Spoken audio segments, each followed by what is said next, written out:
Good. Okay. Did you need my dongle on the computer?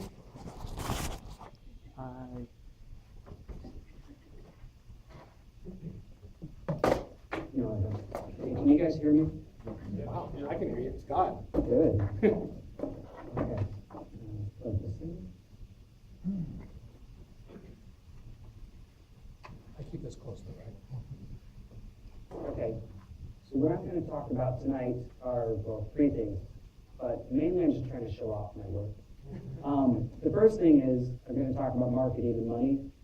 This has been a hobby on the side. It's not a full-time job. I actually work at Intel full-time. Okay. And so I've always made mini games as a hobby, but recently I've been making a profit, so I just wanted to share what worked and what didn't. And I pull a lot of data and I back up everything with data. We'll see. And then the other part is a demo. I wanted to just show off some work I'm doing with HTML5 and how, well, you guys will see. All right, so we're going to, I wasn't sure if I was going to even show the dollar amounts, but we will. So monetization on apps, there are three main ways, there may be more, but I'm only going to talk about ads because that's all I've done. So let's move on. Okay, so the background with ads, you got this eCPM, which is your earnings for every 1,000 impressions. An impression is when an ad shows up. The revenue is going to be your eCPM times the number of impressions. And well, impressions, you get them by downloads, but it's not just downloads. You also need a retention. You need people to keep playing because you could get downloads and only one person per download, or each download only plays once. So I'm going to focus on the downloads and the retention. First of all, I just want to show off some numbers. Is there any way we can turn up the volume a little bit? Turn it up. Okay.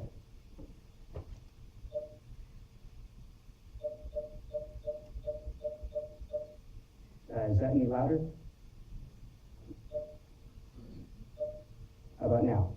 A little bit better? Okay, if not, I can move the mic. Okay, so this looks pretty generic here. You can see I've been doing better and better. I've been getting more and more impressions. So that's pretty predictable. The eCPM I talked about, it's really not predictable. Well, there are a lot of factors that go in, but it's really out of your control. So we're going to call this the random factor. And a lot of people don't like ads because you have this random factor. One month you may get a lot, another month you may get nothing. So you have a big roller coaster. So the only thing you really can do is get more impressions. So with that, this is what the last 3 years, this is my monthly income. I've made around anywhere between 1,000 to 4,000. Actually, before this, I made a little bit more. That's dropped because that's just, the month's not over yet. We're starting. So the reason why I'm showing the numbers, I'm just trying to show you that these next slides actually have given me results. I'm not just making stuff up. Okay, so how do you get downloads? You could go up in the marketplace, which is one of the best ways, but you also got reviews. People check your reviews, your icon, your description, your screenshots, and localizing the language, or using their local language is, well, we'll see. I'll show you some data on that and word of mouth. So the marketplace, a lot of people always think, I'm going to build an app and build it. And then they put it out in the marketplace and think they're done. They're like, yay. And this is what happens. They can see the graph. It just goes down and down and down. I call it marketplace gravity because if you don't do anything, you'll get less downloads. You get less downloads, you get less ranking. You get less ranking, you get less downloads. So you really need to complement it with marketing. And so how do we do that? So what I did for one of my apps, or actually all of them, you can see here how it went up in the marketplace roller coaster, as it always does, started falling down again. But then at this point, I started using the ad exchange program. And I gave up half of my ads to get credit for ads in other people's apps. So I didn't make any money, but I got more downloads. So what that did, that sustained my downloads for the next 3 years. So I didn't make as much, but I made money for 3 years instead of for 1 month. And then reviews, there's a few tips on reviews. Put a link in your app to have reviews, otherwise you won't get your reviews. Ask people for reviews after they played them 10 times or 20 times. You don't want people that just played it once, otherwise they give you a bad review. You want people that like your app to review your app. You can even see, this is one of my joke apps I just made as a joke for my brother. It's 52 card pickup. It's a horrible app.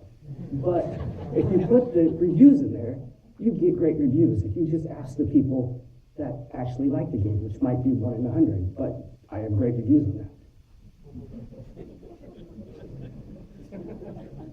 Okay, so localization. This is something I've been wanting to do. And I just did this recently. You can see the date there. So these 3 countries here, what do we have? Russia, Brazil, and Italy. I pretty much had no downloads. Right here is actually a marketing campaign I was paying for. It gave me a little bit more. It gave me a little bit more. As soon as I localized these jumped up in the marketplace. Now I'm going to ride the opposite of the gravity in the marketplace where I get more downloads, pushes me up in the ranking. Then, because I'm higher in the ranking, I get more downloads. So I'm going to be going up until I level out. So it's exciting to see where this will go. And, oh, by the way, the localization. I don't have a lot of time. I do this as a hobby. I really do it. I work full time. I come home, spend time with my family, wait till they all go to bed, and I have an hour or two maybe if I'm not exhausted. I don't speak these languages. Actually, I speak Spanish, but not fluently, but not very good. So I jumped online, found a translating company. I paid like 60, 80, maybe $100. It was a 1-hour translation. They gave me 5 languages within it was more 2 hours, but they gave it to me quick. And that evening, I stayed up pretty late, but I got it all localized and all the languages in there. So, okay, so this is another program that, to keep you excited, I don't have time to explain it right now, other than it is more of a gamification site for developers. They put up challenges, and you get points for these. These points, you can get merchandise. You can get phones. Actually, I'll show you some phones. I think I have one from there. I just get Amazon points. They have a campaign that they'll feature your app in a marketplace if you use their points. It just keeps you motivated. It makes it fun. And that's the whole reason I do it, for the fun of it. The money too. But, okay, so this next slide I'm going to show, I paid for a market campaign right here. And it wasn't just in one of the marketplaces, it was in all of them across the world. So it messed up all my stats. Because usually you can see the up and downs of all the graphs. There's no more jitter. So it just flattened my graph out. Usually I get around 2, maybe 300, 400 downloads. I did this campaign, I got 20,000 downloads in a day. That's 20% or 10, what is my total downloads? It's around 10% of my total downloads for that app that's been out for about 1.5 years. Oh, apparently I've been working too long.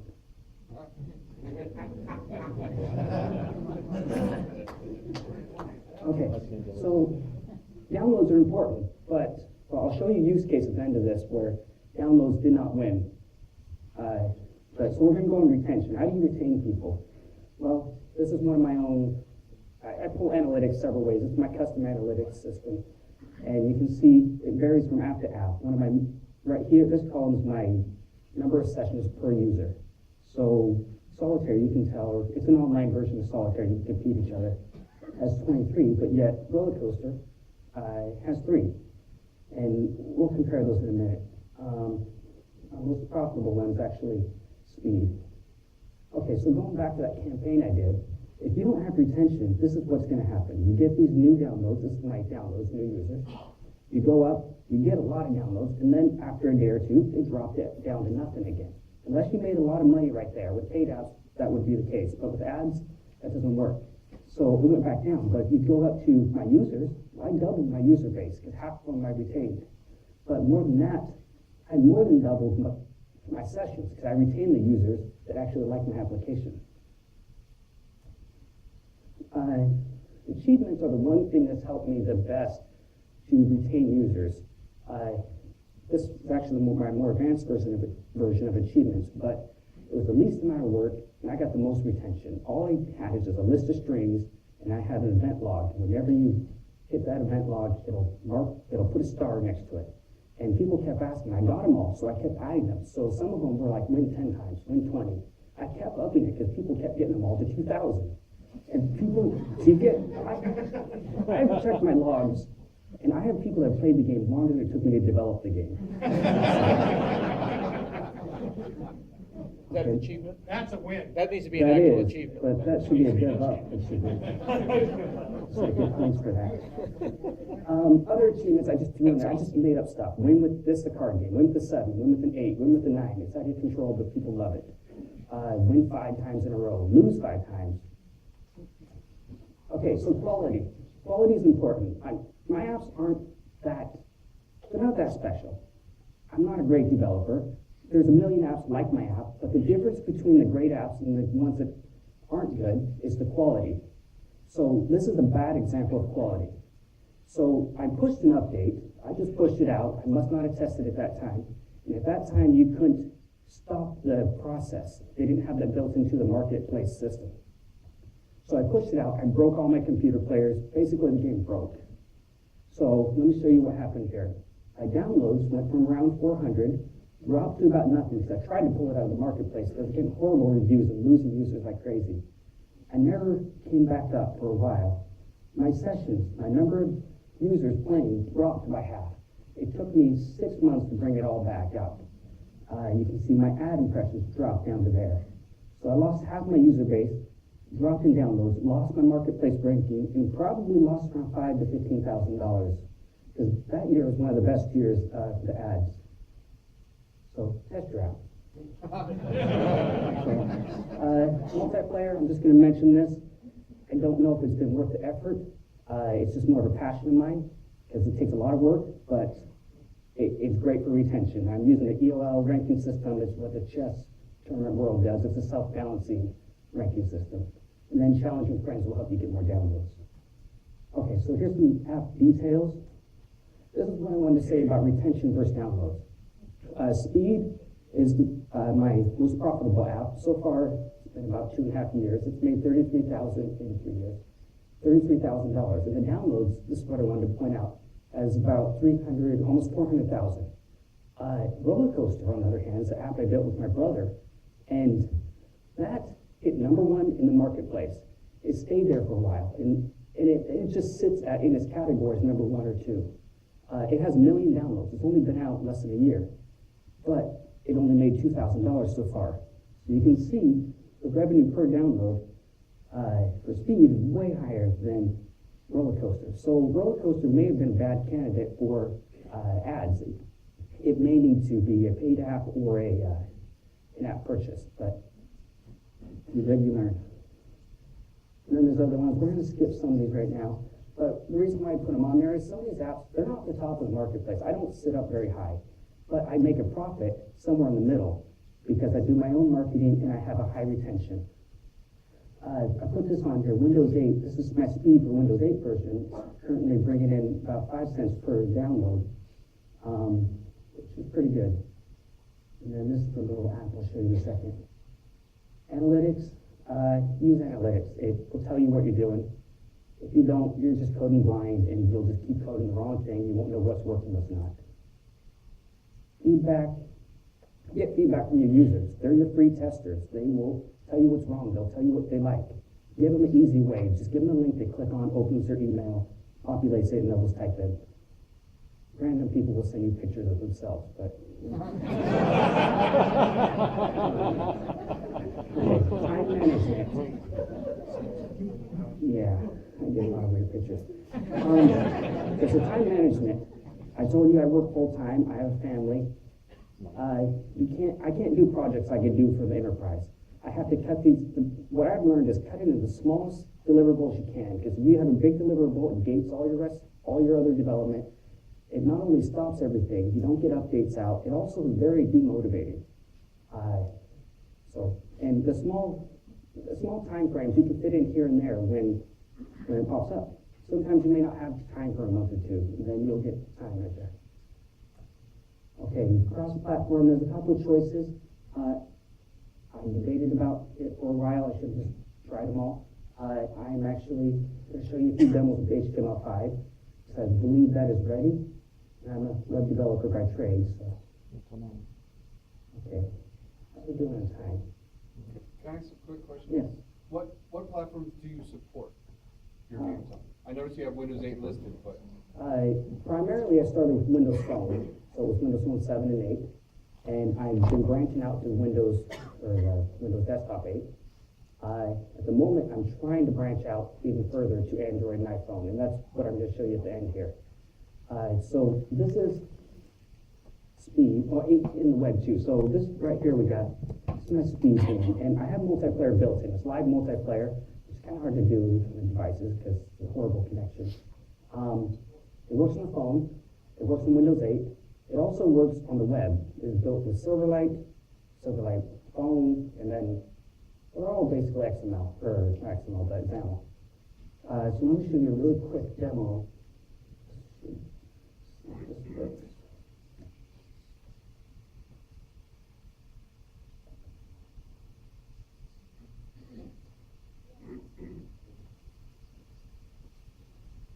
Okay.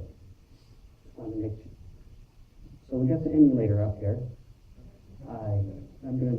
Oh, yeah, you don't see it, do you? Okay. What can you guys see? I need some help with this.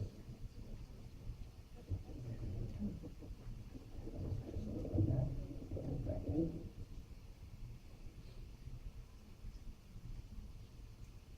Okay, you guys see that?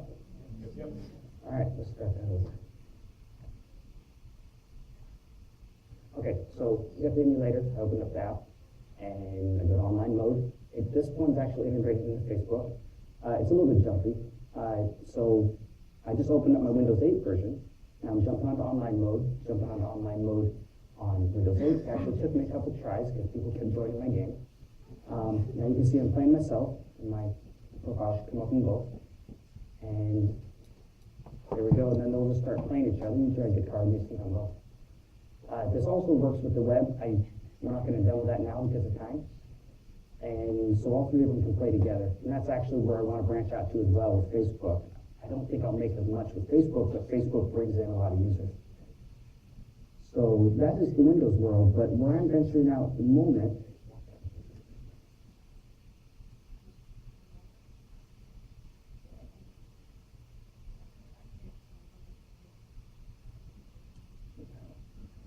okay, so this is my HTML5 development work. What I'm trying to do here is get it working the most platforms possible. It's a simple physics-based game, and I'll just bring it up.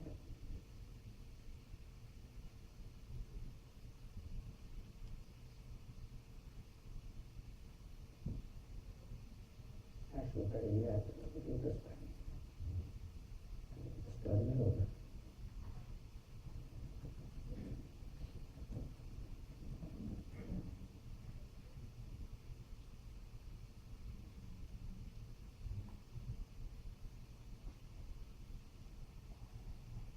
Okay, let me grab something.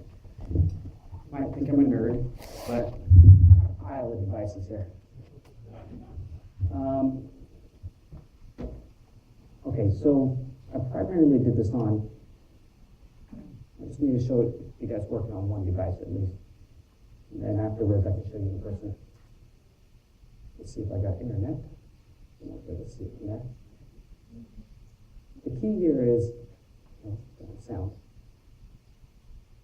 Anyway, it's running on Windows 8, runs at 60 frames a second, runs on Windows 7 around 60 frames a second, runs on, well, this is Windows 8 again, but the low end, 520, runs at 60 frames a second.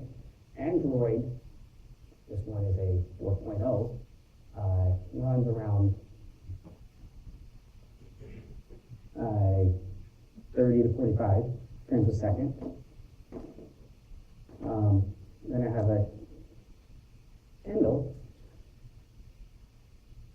I have it running right here. It's running at 40, sometimes 50 frames a second. Kind of dark right there. You can play the game. And of course, it also will run on. Let's see if this will start. Gotta put in a secret password here. Okay, then we have a game running here on, oh, let's do something.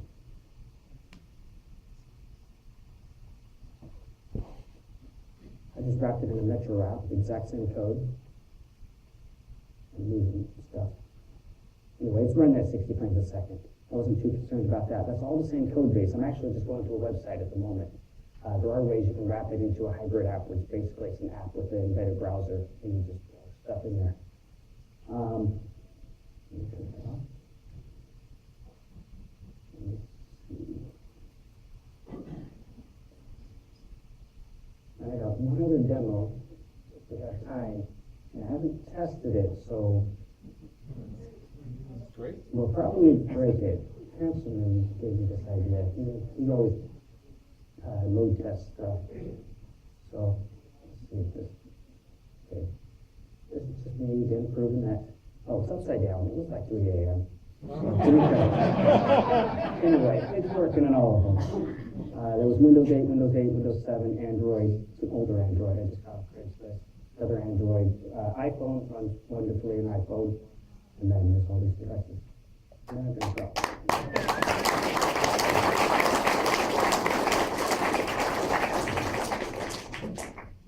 All right, the last mini demo may or may not work.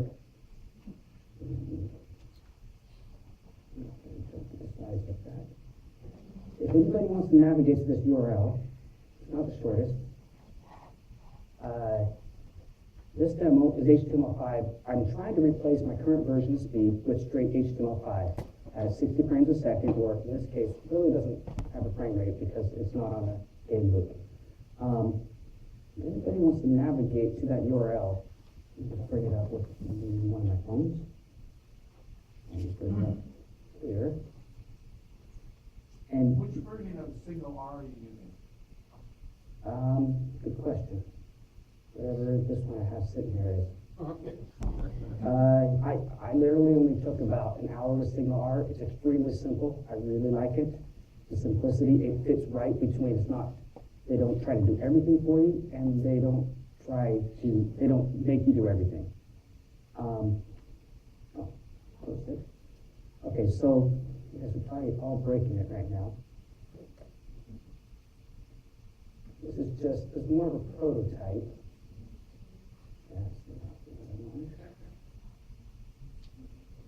Okay, so somebody, you get on there, you can start moving these cards around, and everybody else will start seeing them. But don't hit the setup button, because I'm doing that. Anyway, so this is all running over this HTML, and what's my ping I'm getting? My phone gets about 130 milliseconds per ping. So it's a prototype. I'm hoping to get this version working so then I can spread out to more platforms. Oh, somebody's playing it. All right, good. See, it works. All right. Let's see what else we got.